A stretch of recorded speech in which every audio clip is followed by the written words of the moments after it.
Nawa mamulat ang mga puso ng mga nasa pamahalaan. Sana matauhan ang mga nagtatakip ng kasamaan. Sana magising ang bawat Pilipino sa tungkuling magbantay at manindigan. Ito ang tinig ng nagkakaisang bansa. Ang dami pong napinsala.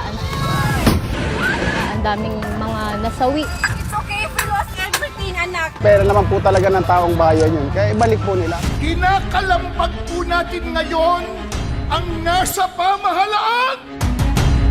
Hindi talaga maayos yung flood control project. Kanya-kanya po silang katiwali ang ginagawa. Malala po.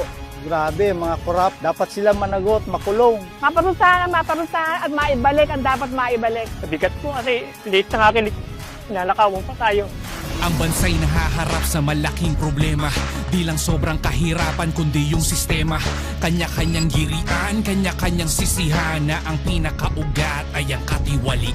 Ating pagtitipong ito ay isang mapayapang panawagan na marinig, madama ng mga nasa kapangyarihan ang tinig ng sambayanan.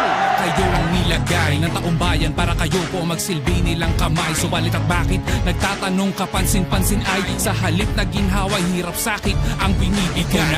Mahirap lang mga Pilipino, lalo pang pinapahirap ng ating namumuno. Hirap na po kami, pati pamumuhay namin, hanap buhay, napirwisin na. Sumisigaw ngayon, pakinggan nyo ang pagsigaw ng hustisya. Kung may investigasyon, dapat nakikita. Walang pinapaboran, walang tinatakpan para magkaroon ng kapayapaan. Kung may anomalya, huwag magtakpan. Kung may pagkakamali, huwag itago.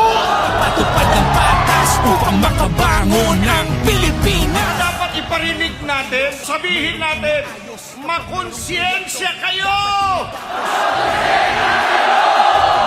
Baka ang policy motto ng kasalukuyang pamahalaan ay may kinikilingan, may pinoprotektahan, serbisyong para sa kaalyado lamang. Ang panawagan po natin ay huwag po itago at ilihis ang investigasyon. Ilang buhay pa ba ang dapat masawi? Ilang milyong pera pa ba ang kailangan nyo para tumigil kayo? Ibigay na nila ang nararapat para sa mga taong sitsin, lalo na po ang taong mahihirap. Ang nais natin ay ang pagbagsak ng katiwalian. Yaan, huwag niyo pong masamain, bagkos ay tanggapin. Ayaw po namin ang bansa na magulo.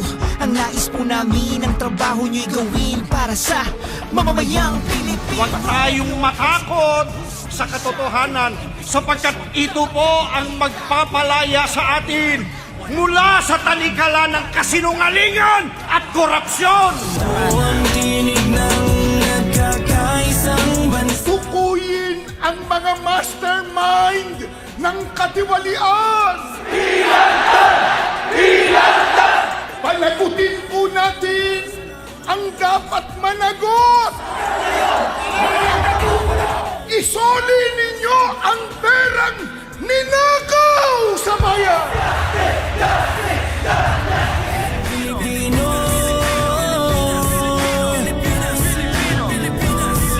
Ang hangad po natin para sa ating pinakamamahal nating bansang Pilipinas, isang gobyernong hindi takot managot at magpanagot at mga mamamayan na sa paninindigan hindi matatakot. Sama-sama magkaisa. Sigaw natin katarungan. Ito ang panawagan natin sa mga namumuno sa atin.